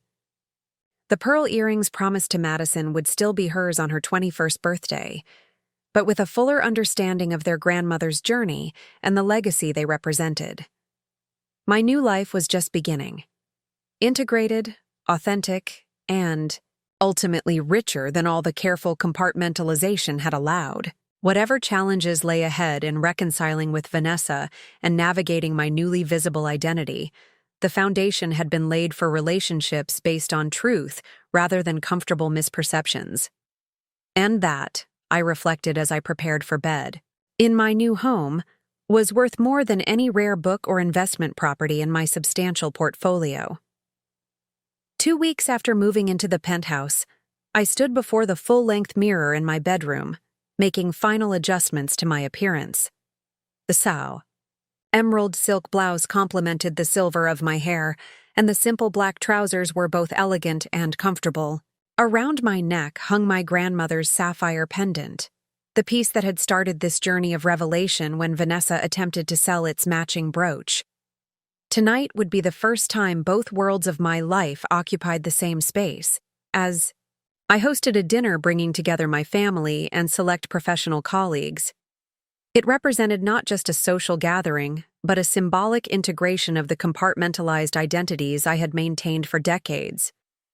Catherine had arrived early to help with final preparations, arranging a display of notable acquisitions in the library that would serve as conversation pieces during the evening. We had selected volumes that told the story of my career, from that first fortuitous folio with hidden sketches to recent prestigious finds that had established my reputation internationally. "How are you feeling about tonight?" she asked, adjusting the position of a particularly valuable illuminated manuscript under optimal lighting. "Nervous," I admitted, like an actress on opening night of a play she's rehearsed for years but never performed before an audience. "That's an apt metaphor," Catherine observed. "Though in this case, the audience already knows you. Just different versions of you. Tonight merely brings those versions into harmony." The doorbell announced the arrival of the catering staff I had engaged for the evening, a level of service I would have considered unnecessary extravagance in the past. Not from financial limitation, but from habitual modesty. Now it seemed appropriate to the occasion, allowing me to focus on my guests rather than logistics. As the caterers transformed my dining room with elegant table settings and arranged hors d'oeuvres in the living room, I moved through the space, making minor adjustments, shifting a flower arrangement for better balance, ensuring the temperature of the apartment was comfortable, checking that the display lighting in the library highlighted the volumes without risking damage from excessive exposure. At precisely 6:30, Jonathan arrived, the first guest punctual as always. He carried a bottle of champagne and a small wrapped package. "For your new home," he said, handing me both items. "Though I suspect you have little need for housewarming gifts given your resources." "Thoughtfulness is always welcome regardless of resources," I replied, unwrapping the package to reveal a beautifully crafted bookplate design with my initials. "Custom designed by a client of mine who specializes in such things," he explained.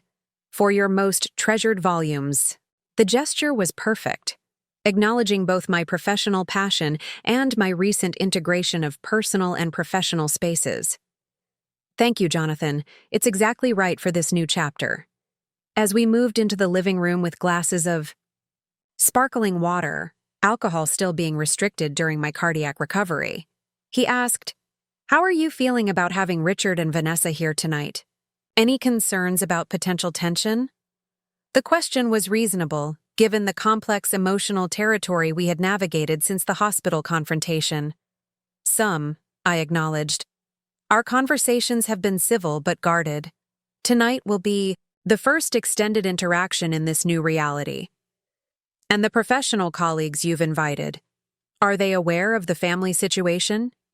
In general terms, Catherine knows the most, having been here during the transition.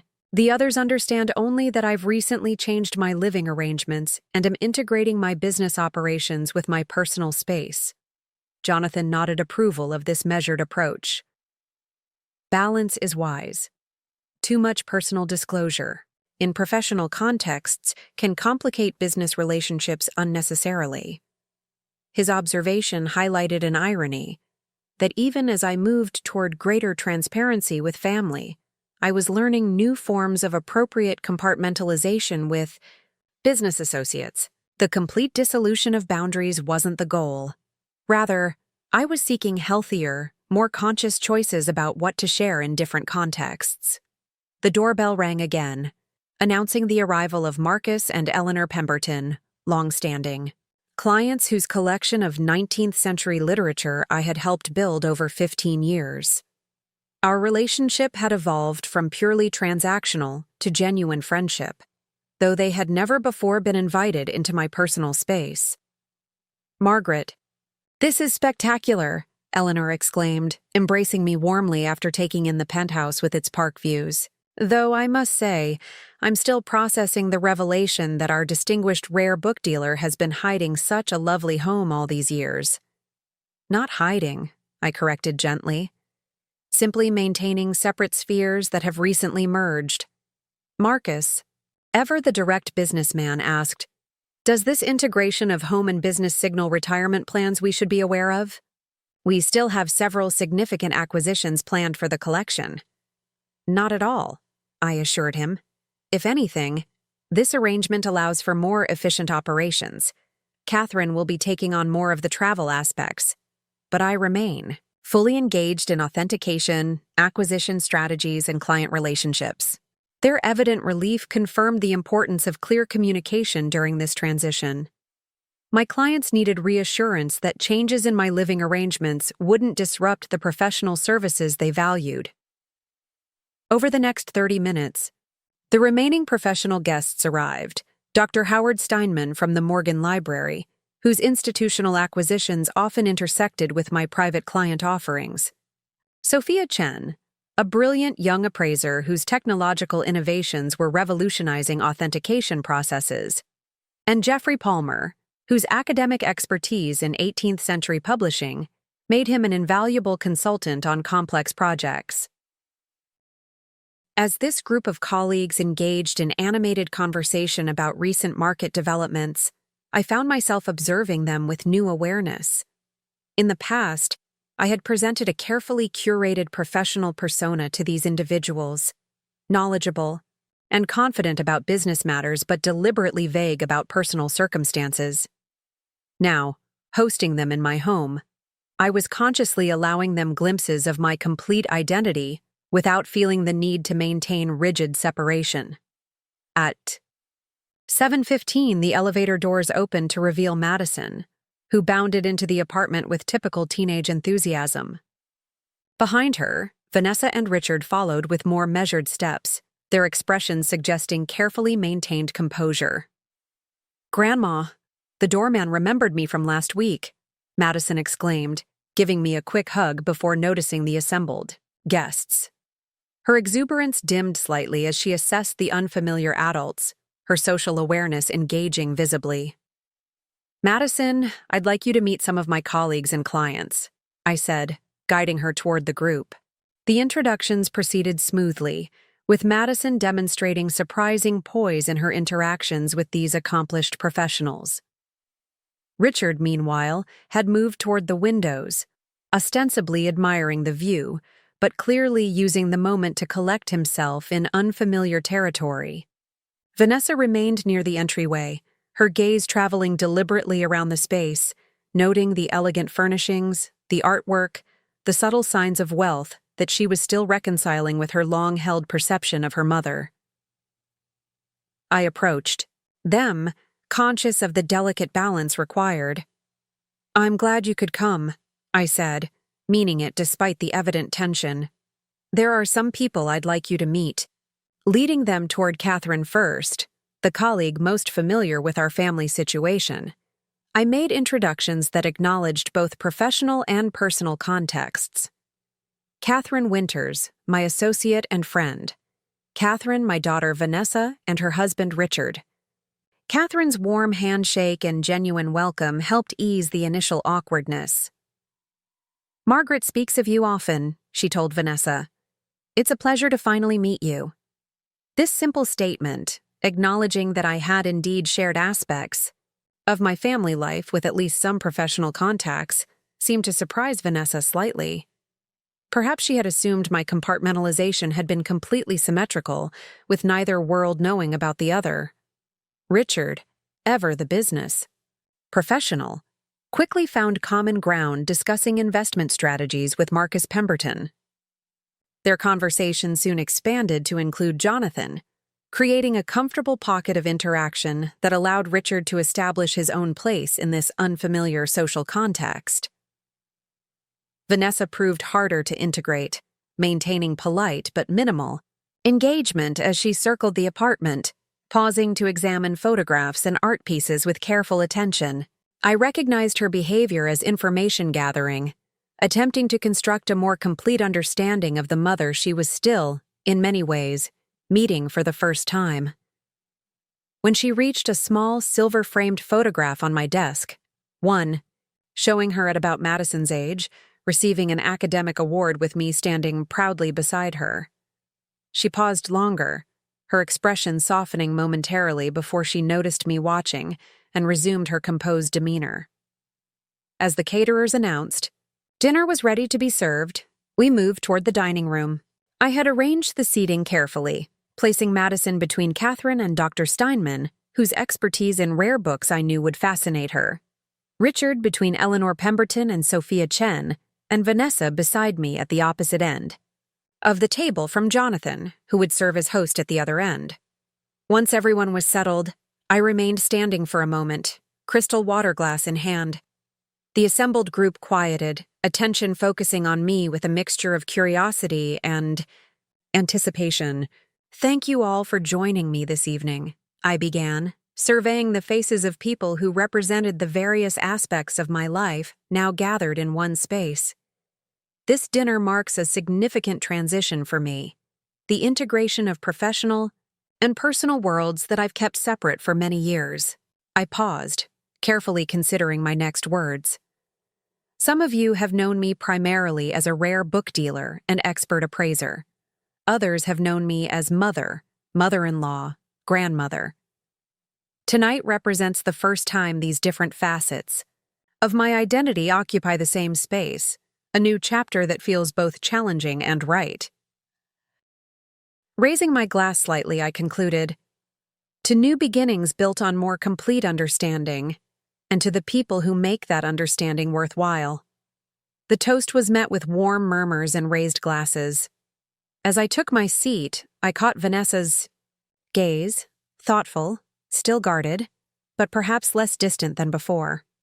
The dinner proceeded with the natural rhythm of good food and engaging conversation.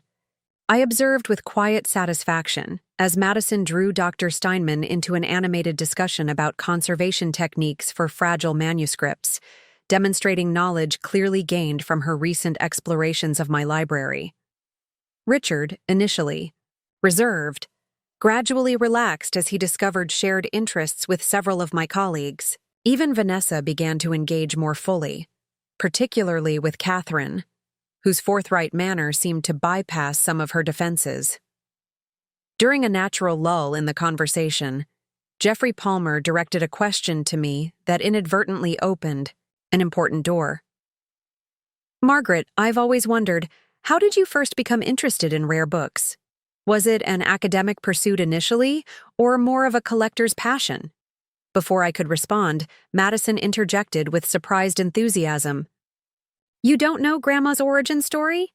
It's amazing. She found this old book at a church sale that had hidden sketches by some famous artist." Her characterization, while simplified, captured the essential turn in my professional path.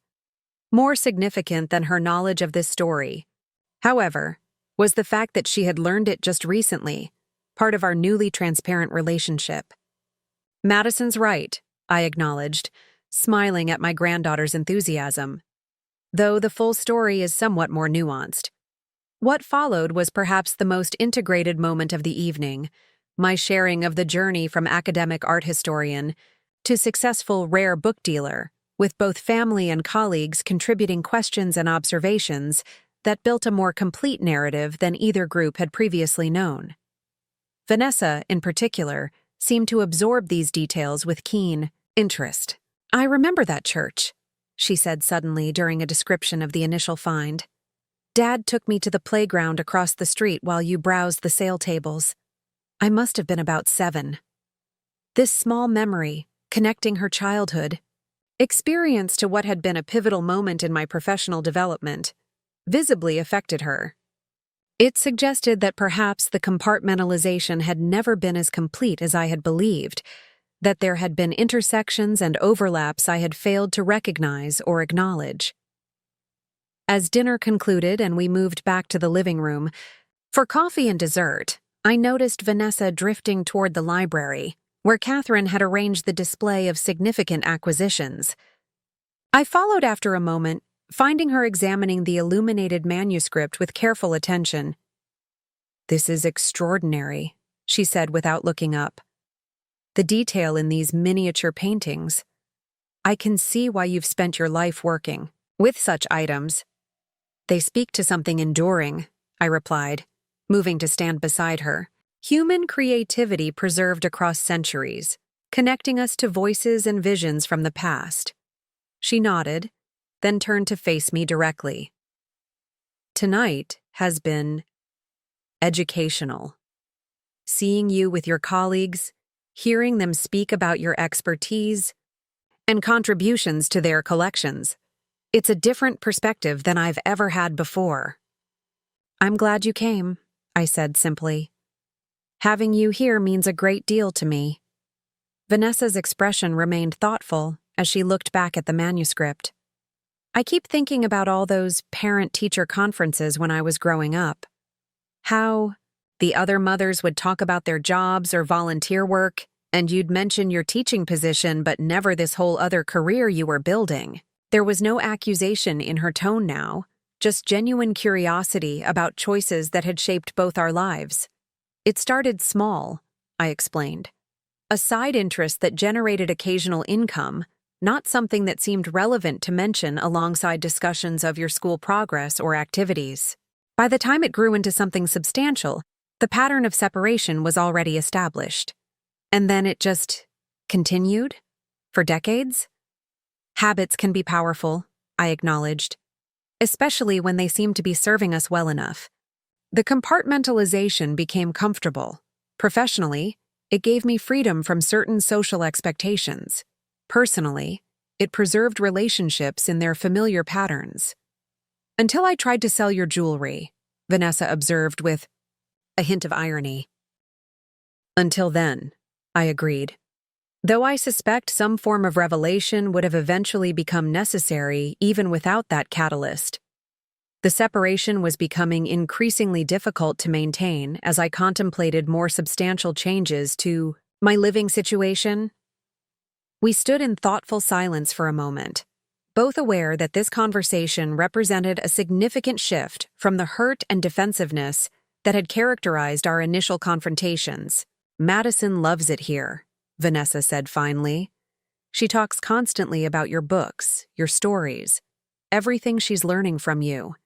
It's good for her to see this aspect of her grandmother, the professional achievement, the expertise, Observation seemed to cost her something to voice, an acknowledgement that my revelations, however painful initially, offered valuable perspective for her daughter.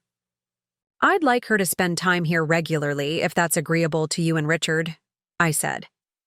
"Not just social visits, but perhaps more substantive engagement, learning about authentication techniques, cataloging systems, the business aspects of rare books. She has both interest and aptitude." Vanessa considered this, her expression suggesting complex calculations of parental responsibility and evolving family dynamics. "I think that would be good for her," she concluded. "As long as it doesn't interfere with her schoolwork. Of course not. Education remains the priority. She nodded, then glanced toward the main room where the dinner party continued. We should rejoin your guests. As we moved back toward the living room, Vanessa paused, turning to face me once more. Mom, I won't pretend everything is completely resolved between us. There's still a lot to process about all of this. She gestured to encompass the penthouse and what it represented. But I'm trying to understand your choices, even when I don't agree with them. That's all I can ask, I replied, recognizing the significant effort this statement represented. Understanding doesn't require agreement, just willingness to see the other's perspective. Madison said something that's been helping me think about this differently, Vanessa admitted. She said you having money doesn't change who you are. It just means you had resources you chose not to flaunt. That there's something kind of admirable about that. The insight reflected Madison's remarkable emotional intelligence, and perhaps a generational perspective less defined by financial status than her parents. She's a wise young woman, I observed. You and Richard have raised her well. This acknowledgement of their parental success seemed to reach Vanessa in a way that transcended our ongoing navigation of financial revelations. For all our differences in values and approach, we shared commitment to Madison's well-being and development. As the evening progressed toward its natural conclusion, I observed the gradual relaxation of boundaries. Richard engaged in animated conversation with Jeffrey Palmer about historical printing techniques, Madison showing Sophia Chen her school literature project on her phone, Vanessa exchanging contact information with Catherine with apparent genuine interest in continued connection. When the professional guests began departing around 10, each farewell included references to future interactions that would bridge my previously separate worlds, invitations for Madison to visit the Morgan Library's conservation department, suggestions for family attendance at an upcoming rare book auction, plans for Catherine to consult with Vanessa about art history resources for Madison's advanced coursework. Finally, only my family remained. Richard checking his watch with the practiced routine of a man accustomed to structured schedules, Madison reluctantly gathering her things while extracting promises about next weekend's visit, Vanessa quietly observing the penthouse with what appeared to be new perspective after the evening's interactions. Thank you for coming, I said as we moved toward the elevator. It meant a great deal to have you here, to begin bringing these parts of my life together after so long. Richard surprised me by extending his hand formally, as if concluding a business meeting that had gone unexpectedly well. It was illuminating, he said with characteristic precision. Your colleagues speak very highly of your professional contributions. I hadn't fully appreciated the significance of your work in this field. Coming from Richard, this acknowledgement of professional accomplishment represented substantial progress toward acceptance of my revealed identity. Madison hugged me with unreserved affection. This was the best dinner ever. Dr. Steinman said I could intern at the library next summer if you'll teach me basic authentication skills first. Can we start next weekend? We'll discuss it, Vanessa interjected before I could respond, though her tone suggested potential openness rather than rejection. Homework and current commitments come first. As they prepared to depart, Vanessa held back slightly, allowing Richard and Madison to enter the elevator first. One more thing, she said quietly. I've been meaning to return these to you. From her purse, she withdrew a small velvet pouch. Opening it revealed the pearl earrings, the pair I had promised to Madison for her 21st birthday, which Vanessa had attempted to sell during my hospitalization. I retrieved them before any bids were placed, she explained, not meeting my eyes directly. They never actually left my possession. The gesture contained multiple layers of meaning: acknowledgement of wrongdoing, return of something valuable, recognition of my right to determine the eventual recipient. It represented perhaps the most concrete step toward reconciliation she had offered since the hospital confrontation. Thank you, I said simply, accepting the pouch. They're meant for Madison when she turns 21. I'm glad they'll be there for her at the right time. Vanessa nodded once, a gesture containing both acknowledgement and something approaching acceptance, then joined her family in the waiting elevator. After they departed, I moved through the penthouse, slowly, appreciating the lingering evidence of the evening's gathering: coffee cups on side tables, dessert plates with cake crumbs, conversation groupings of chairs not yet restored to their usual positions. Unlike previous professional events held in sterile hotel meeting rooms or client homes, or family gatherings constrained by limited understanding of my complete identity, tonight had represented something new: integrated, authentic interaction across previously separate domains of my life. In the library, I paused before the display Catherine had arranged, the physical manifestation of my professional journey from that first fortuitous find to international reputation. Beside it on the desk sat the photograph Vanessa had examined earlier, her adolescent self accepting an academic award, me standing proudly beside her. The two images side by side, professional achievement and maternal pride, represented not separate identities but complementary aspects of a single, complex whole. For too long I had maintained artificial boundaries between these dimensions of myself, believing such compartmentalization necessary for maintaining appropriate relationships in different contexts.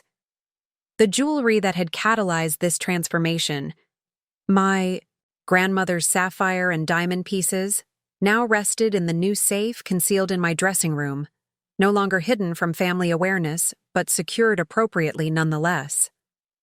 The pearl earrings Vanessa had returned would join them until Madison's 21st birthday, when they would be presented with full family knowledge and ceremony rather than quiet private arrangement.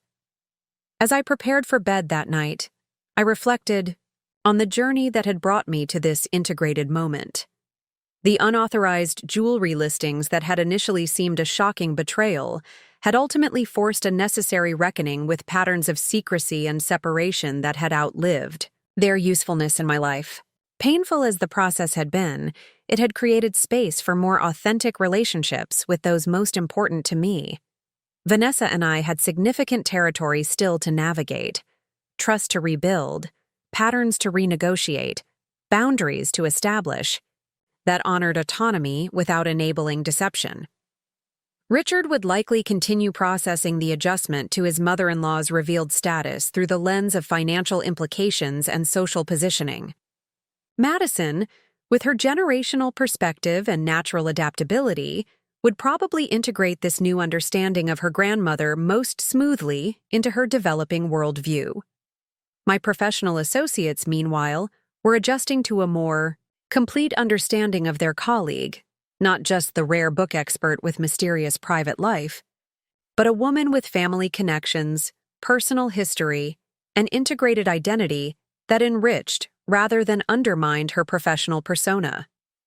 The compartmentalization I had maintained for decades had served purposes that seemed valid at the time: preserving privacy in finance, avoiding the complications wealth can bring to family dynamics, keeping business and personal matters appropriately separate.